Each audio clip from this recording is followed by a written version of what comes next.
Yesus Kristus tak berubah selama-lamanya. Darahnya telah menghapus dosa dan celah. Ia hibur yang berduka, puji namanya. Baik kemarin, hari ini, selama-lamanya.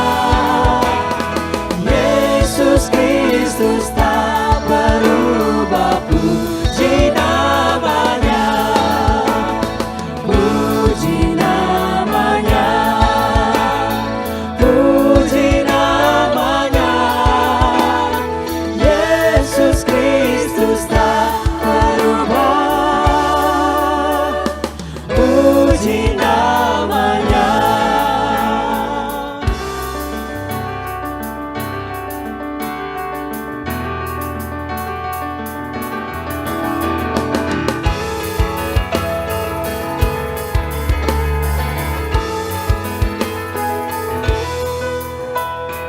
Dia cari yang berdosa, cari di kau pun.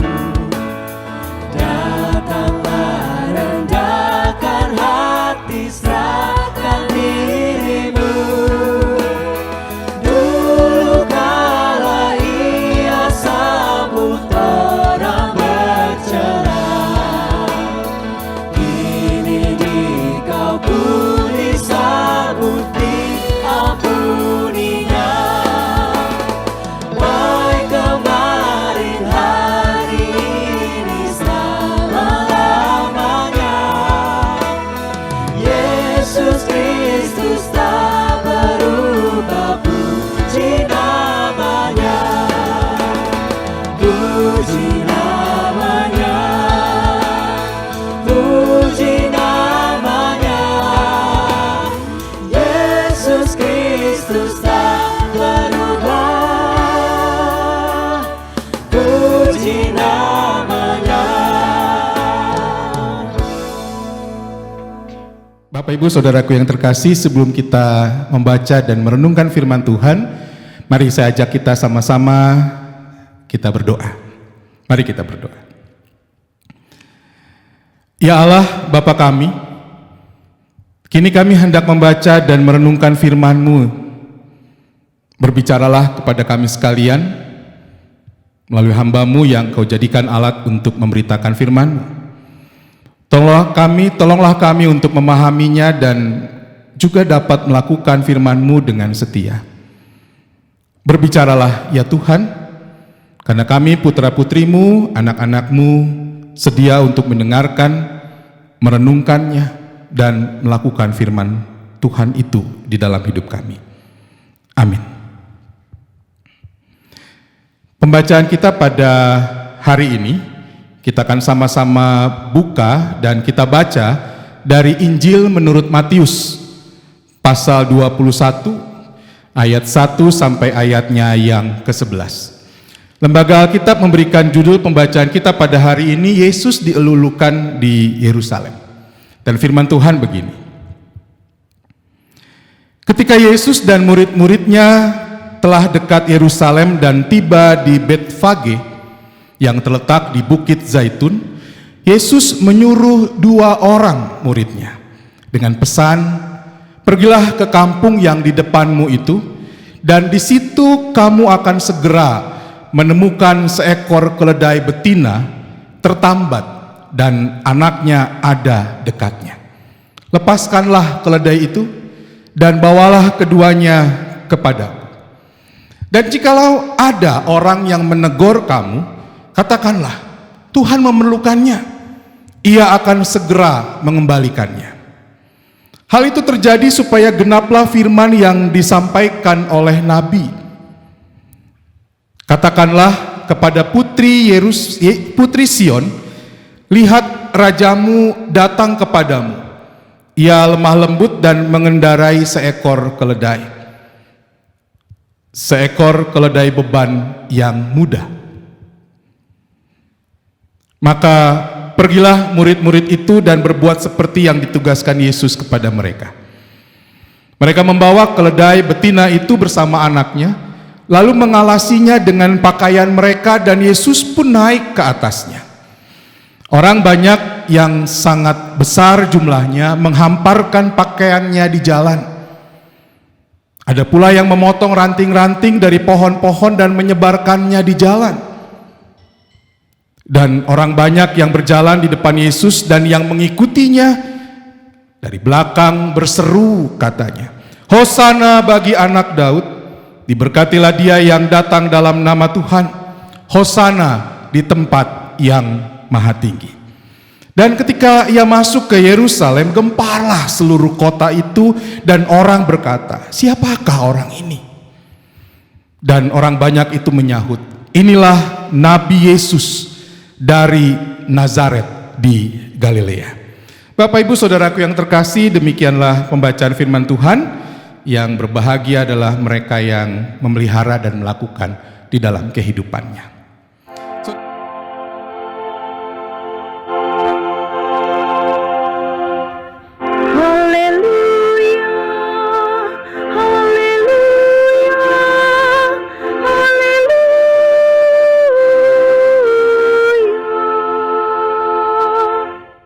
Saudaraku yang terkasih, saya ingat zaman SMA dulu. Kami di Jakarta waktu itu, kami punya seorang guru matematika namanya Bapak DJ Sidauruk. Kalau ia menerangkan soal-soal matematika, ia selalu menawarkan ada dua alternatif, Bapak Ibu.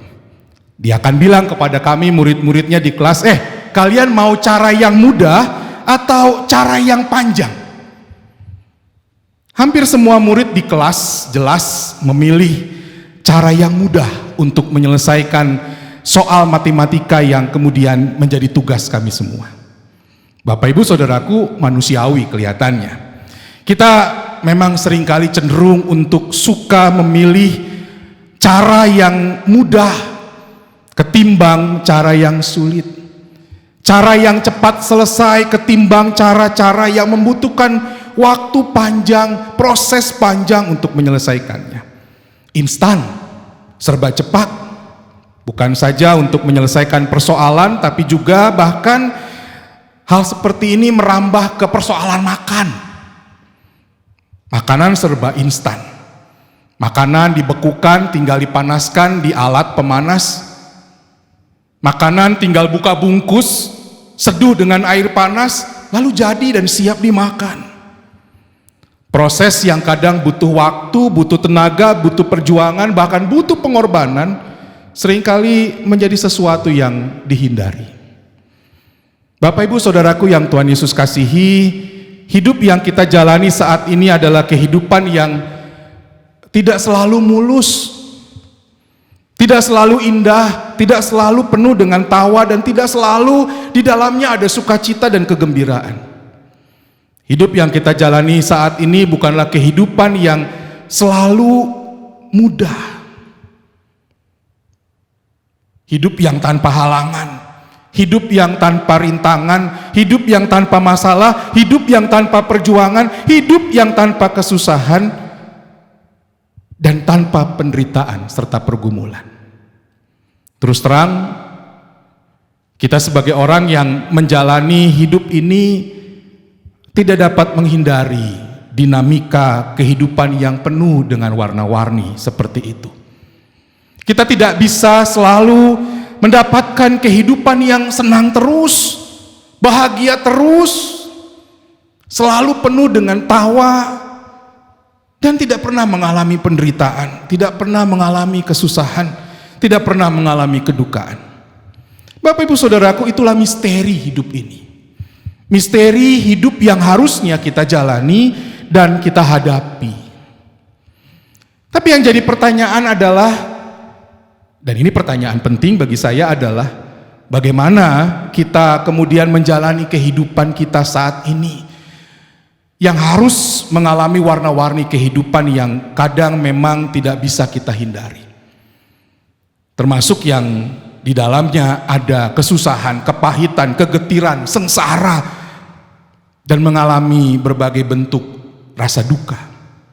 Keadaan sengsara, susah, pahit, getir, dan sengsara seperti yang mungkin juga sedang kita alami dan jalani saat ini.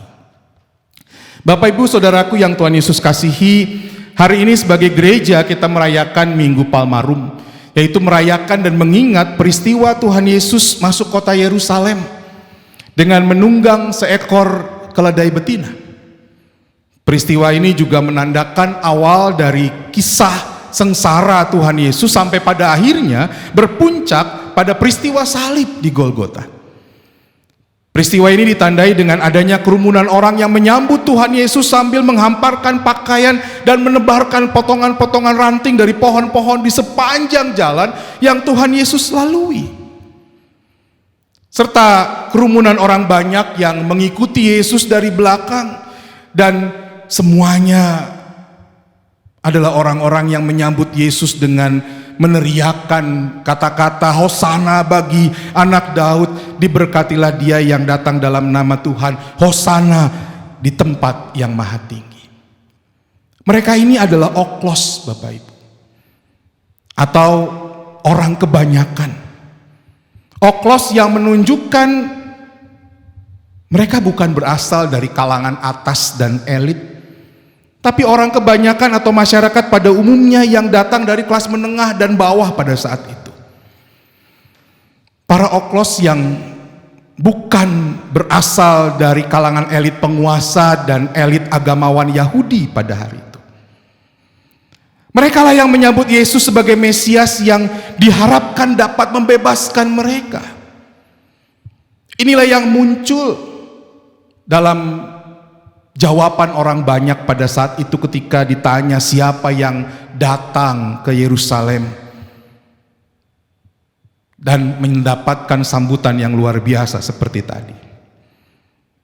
Injil Matius memakai kata propetes yang bermakna juga Mesias yang dinanti-nantikan, bukan sekedar bermakna nabi saja, tapi Mesias yang dinanti-nantikan oleh komunitas Yahudi pada saat itu.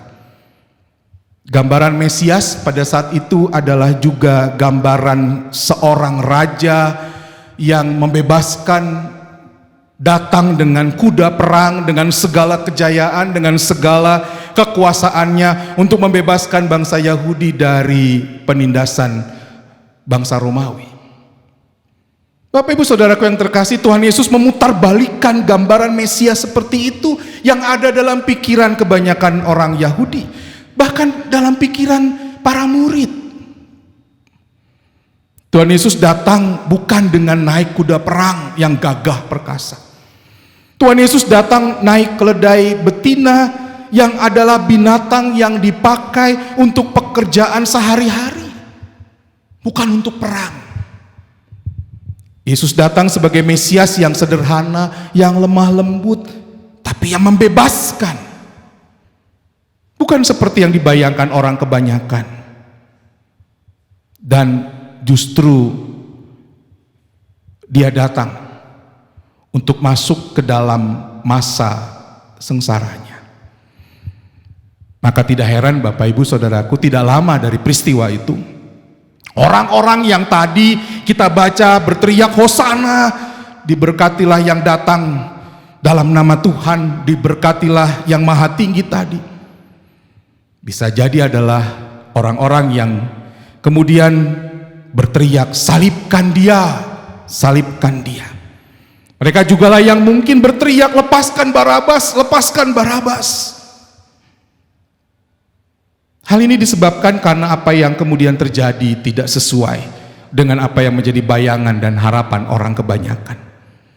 Yesus yang mereka harapkan sebagai Mesias, yang jaya gemilang, mengalami penderitaan, sengsara dan siksa, bahkan mati tersalib. Di satu saat, kebanyakan orang-orang yang mengeluhkan Yesus pada saat itu, di saat kemudian memperlakukan Yesus sebagai seorang penjahat. Saudaraku yang terkasih, dari catatan Injil Matius ini, ada beberapa hal yang kita bisa catat dan refleksikan bersama. Yang pertama, Tuhan Yesus bukannya nggak tahu, bukannya tidak tahu apa yang akan dihadapinya setelah ia masuk kota Yerusalem. Yesus tahu ini bukan jalan yang mudah, ini bukan jalan yang gampang yang harus ia hadapi. Yesus bisa saja mencari jalan dan memilih jalan, mengambil jalan yang berbeda untuk tampil sebagai Mesias yang menyelamatkan. Bahkan mungkin untuk mengambil jalan yang mudah seperti yang diharapkan orang kebanyakan saat itu. Yesus tetap memilih jalan yang memang harus ia jalani, meskipun di dalamnya ada penderitaan, ada sengsara, ada hinaan, ada celaan, ada siksaan, dan bahkan kematian di kayu salib. Tuhan Yesus tetap memilih jalan ini karena dia tahu bahwa jalan inilah jalan yang Bapanya kehendaki untuk dipilihnya dalam rangka menyelamatkan manusia dan seisi dunia, menyelamatkan saudara dan saya. Jalan sengsara yang harus terjadi bukan karena kesalahannya, tetapi demi keselamatan orang-orang yang dicintainya, orang-orang yang dikasihinya. Jalan yang dipilihnya karena inilah bentuk ketaatannya kepada Sang Bapa yang mengutusnya. Yang kedua, Bapak Ibu Saudaraku, Tuhan Yesus tidak mundur dan menyerah sebelum menjalani jalan yang memang harus ia tempuh itu. Hal ini dikarenakan Tuhan Yesus tahu jalan inilah yang harus ia lalui demi kebaikan semua manusia dan seisi dunia yang dikasihinya, untuk menyelamatkan dari dosa dan dari maut. Semuanya ini ia lakukan karena cintanya dan kasihnya kepada kita semua. Bahkan Roma mencatat dalam pasal 5 ayat 8, ini dilakukannya ketika kita masih hidup dalam perhambaan dosa. Ini dilakukannya karena cintanya. Dari catatan Injil Matius ini, Bapak Ibu, yang ketiga yang dapat kita bisa lihat bersama adalah bahwa cinta dan kasih dari Yesus adalah faktor utama yang mendorong Tuhan Yesus tidak mundur dari jalan sengsara yang harus ia tempuh dan harus ia jalani. Dari hal ini kita belajar bahwa cinta dan kasih jugalah yang seharusnya menjadi faktor utama bagi saudara dan saya untuk terus menunjukkan kasih kepada sesama manusia, meskipun jalan untuk bisa menunjukkan itu, untuk bisa berbuat itu kepada sesama manusia bukanlah jalan yang gampang, tapi jalan yang bisa jadi penuh dengan kesulitan dan kesengsaraan. Yang keempat, Bapak Ibu, melanjutkan hal yang terakhir, tidak selalu mudah untuk dapat menjadi manusia yang dapat terus berusaha menunjukkan cinta kasih kepada semua orang. Kadang kita harus berhadapan dengan orang-orang yang menunjukkan hal-hal yang negatif, perasaan-perasaan yang negatif, rasa curiga, rasa tidak suka, cemburu, iri hati, bahkan mungkin amarah. Hanya saja kesadaran bahwa untuk selalu berusaha mendatangkan kebaikan bagi sesama disambut secara positif, bahwa usaha itu tidak selalu bisa disambut dengan positif, kita sadar itu, dan bahwa apapun bentuk sengsara dan kesusahan yang akan dihadapi adalah bagian dari konsekuensi dan usaha kita untuk mendatangkan kebaikan bagi sesama. Dua hal ini kiranya membuat Bapak Ibu Saudara dan saya sebagai umat Allah yang percaya di dalam Kristus Yesus Tuhan kita tetap berani, tetap rela, tetap siap, tetap sedia. Yang penting Bapak Ibu, sebagaimana yang disaksikan oleh dalam 1 Petrus pasal 2 ayatnya yang ke-20, di mana firman Tuhan itu mengatakan begini, sebab dapatkah disebut pujian jika kamu menderita pukulan karena kamu berbuat dosa? Tapi jika kamu berbuat baik dan karena itu kamu harus menderita, maka itu adalah kasih karunia Allah. Bapak Ibu, menarik catatan Petrus ini. Sebagai umat Allah, kalau kita mengalami kesusahan, penderitaan ketika kita melakukan kebaikan bagi sesama karena cinta kasih kita, itu bukan sekedar konsekuensi. Bahkan Petrus katakan tadi yang sudah kita baca bersama adalah kasih karunia Allah yang diberikan kepada kita. Bapak Ibu Saudaraku yang terkasih, catatan yang kelima, di tengah-tengah situasi dan kondisi seperti sekarang ini, di saat kita sama-sama menghadapi permasalahan penyebaran COVID-19, bahkan di tengah situasi yang sulit yang mungkin kita sendiri sedang alami, baik sebagai pribadi, keluarga maupun sebagai jemaat, umat Tuhan tetap terpanggil untuk menunjukkan cinta kasih Allah di dalam Yesus Kristus kepada sesama kita manusia. Banyak hal yang bisa kita lakukan, banyak hal yang bisa kita perbuat, meskipun bisa saja saat kita melakukannya, saat kita berbuat itu, maka kita akan berhadapan dengan berbagai-bagai kesulitan, kesusahan, penderitaan bangsa, bahkan mungkin sengsara. Banyak hal yang dapat kita lakukan karena kita tahu Tuhan mau kita lakukan itu. Yaitu supaya kita dapat membagikan cinta kasih Tuhan kepada sesama kita manusia. Dalam kondisi dan situasi seperti apapun. Bahkan dalam kondisi dan situasi yang bisa saja Bapak Ibu Saudaraku yang terkasih, yang menghilangkan pengharapan dan sukacita sebagian orang yang ada di sekitar kita. Justru di tengah situasi seperti itulah, di sini Tuhan kasih kesempatan untuk dapat menunjukkan cinta kasih lewat karya dan perbuatan baik sekecil apapun. Demikian juga Bapak Ibu, untuk seluruh anggota jemaat GKP, Gereja Kristen Pasundan, khususnya jemaat Dayakolot, yang mungkin sedang menghadapi masalah yang juga tidak mudah, seperti mengalami banjir yang terus berulang, dan merasakan dampak juga dari penyebaran COVID-19, kiranya kita semua dapat tetap menunjukkan cinta kasih Allah lewat karya dan perbuatan baik yang nyata kepada sesama kita manusia. Kita lakukan bukan sebagai keharusan, kita lakukan karena cinta dan kasih kita kepada sesama manusia. Tuhan Yesus memberkati. Amin.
Mari Bapak Ibu Saudaraku yang terkasih, kita menaikkan syafaat kita. Kita berdoa.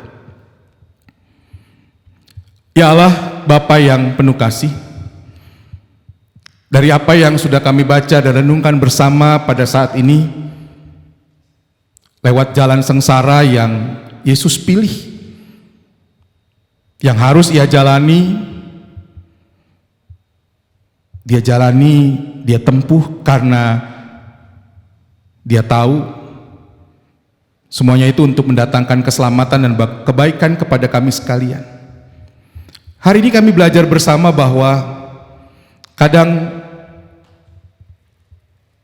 kami mungkin berhadapan dengan situasi-situasi yang tidak mudah untuk kemudian bisa membagikan cinta kasih kebaikan kepada sesama. Situasi yang mungkin juga tidak mudah yang kami alami sendiri.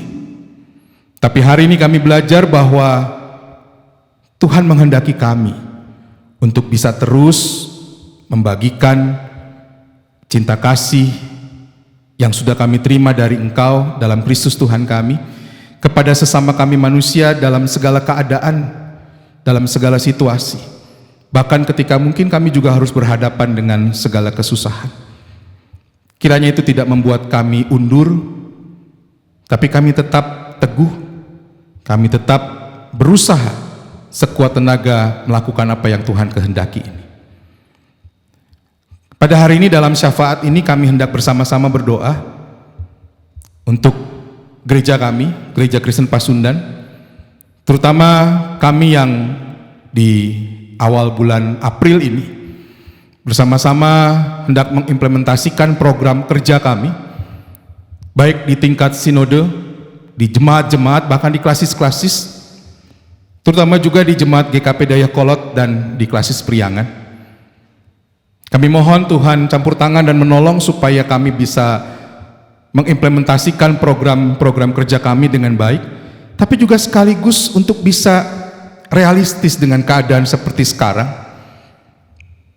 Bahkan kami mungkin juga bisa mengambil langkah-langkah yang tepat untuk bisa melakukan apa yang baik dalam rangka kami menyalurkan berkat Tuhan kepada sesama kami manusia, yang adalah juga menjadi tema tahunan kami sebagai bagian dari Gereja Kristen Pasundan. Sehingga apa yang kami lakukan dalam program-program kerja kami sungguh boleh mendatangkan kebaikan bagi sesama, dan nama Tuhan Yesus sajalah yang dipermuliakan. Berdoa mohon berkat Tuhan buat majelis jemaat GKP Dayakolot, komisi-komisi pelayanan yang ada, pengawas perbendaharaan, dan seluruh anggota jemaat. Tuhan kiranya memberkati tiap-tiap orang, tiap pribadi, tiap keluarga, mencukupkan segala sesuatu yang dibutuhkan, diperlukan dalam kehidupan ini, terus memberikan kekuatan dan pertolongan dalam menghadapi segala keadaan yang mungkin secara manusia membuat kami susah dan sulit. Tapi kami berpengharapan dan percaya akan terus adanya pertolongan Tuhan di dalam kehidupan kami. Berdoa juga untuk seluruh jemaat Gereja Kristen Pasundan. Bukan tidak mungkin kami terdampak dengan situasi seperti sekarang ini. Penyebaran COVID-19 yang bukan hanya menjadi persoalan masalah kesehatan, tapi juga hal-hal yang lain. Bahkan mungkin juga masalah perekonomian. Tuhan kiranya tetap pelihara kami, mencukupkan apa yang kami perlu dan kami butuhkan dalam hidup ini. Kami percaya Engkau tidak akan pernah membuat anak-anak-Mu berada dalam keadaan kelaparan, tapi Engkau akan terus memelihara, memberkati, membuat kami terus bisa merasakan sukacita dan damai sejahtera-Mu dalam segala keadaan yang harus kami hadapi. Berdoa juga secara khusus untuk para medis, dokter, perawat, dan tenaga kesehatan yang ada di rumah-rumah sakit, terutama juga di rumah-rumah sakit yang ada di dalam pelayanan Gereja Kristen Pasundan, di Rumah Sakit Immanuel, Rumah Sakit Bayu Karta, Rumah Sakit Ridho Gali. Tuhan kiranya memberkati mereka, diberikan kepada mereka kiranya kesehatan, kekuatan, sukacita dalam melayani, terutama di tengah-tengah situasi penyebaran COVID-19 ini. Tuhan kiranya memberkati mereka. Kami juga berdoa secara khusus untuk pemerintah, bangsa, dan negara kami di tengah situasi seperti sekarang ini, di mana persoalan penyebaran COVID-19 ini bukan hanya sekedar menjadi persoalan kesehatan, tapi juga persoalan politik. Tuhan berikan pemerintah bangsa dan negara kami kekuatan, kebijaksanaan untuk bisa memerintah, untuk bisa memimpin bangsa dan negara kami, terutama Bapak Presiden dan juga seluruh jajarannya, para menteri, sampai pemerintahan daerah yang terkecil dan ada di tempat yang paling bawah sekalipun, RT RW, supaya diberikan bijaksana dalam memimpin bangsa dan negara ini. Bahkan bersama-sama dengan pemerintah bangsa kami boleh bergandengan tangan dan keluar dari situasi yang sulit ini, mengatasi persoalan yang sedang ada, terutama penyebaran COVID-19 ini. Kami percaya bahwa Tuhan akan terus campur tangan. Dengarkanlah doa kami serahkan hidup kami ke dalam tangan pengasihan-Mu. Keluarga kami, rumah tangga kami, kiranya Tuhan terus pelihara. Di dalam nama Kristus Yesus Tuhan dan Penyelamat kami berdoa dan kami mengucap syukur. Amin.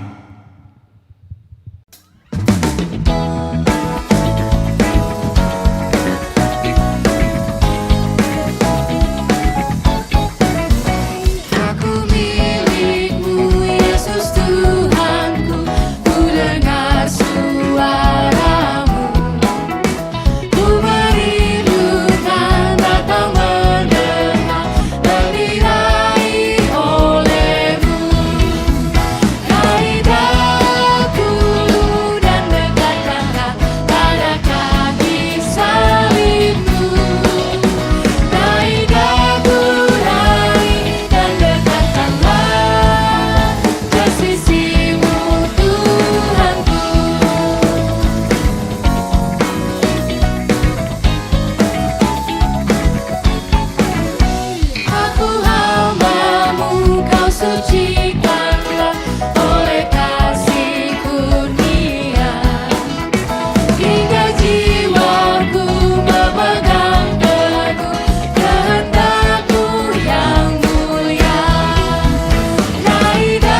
teman-teman saya untuk berdiri.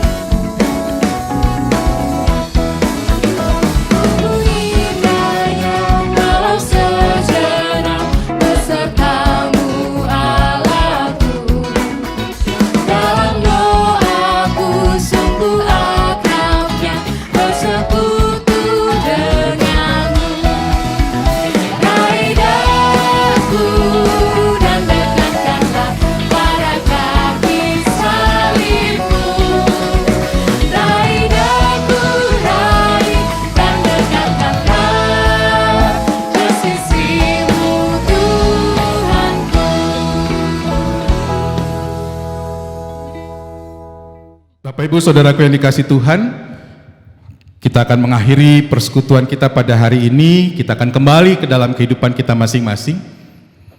Kita percaya bahwa Tuhan akan terus tolong kita untuk bisa melakukan apa yang menjadi kehendaknya, berbagi cinta kasih-Nya kepada sesama kita manusia dalam karya dan kerja yang nyata. Dengan kita sadari juga bahwa tidak mudah untuk melakukan itu, tapi pertolongan Tuhan pasti. Kini sama-sama kita terima berkat dari Tuhan.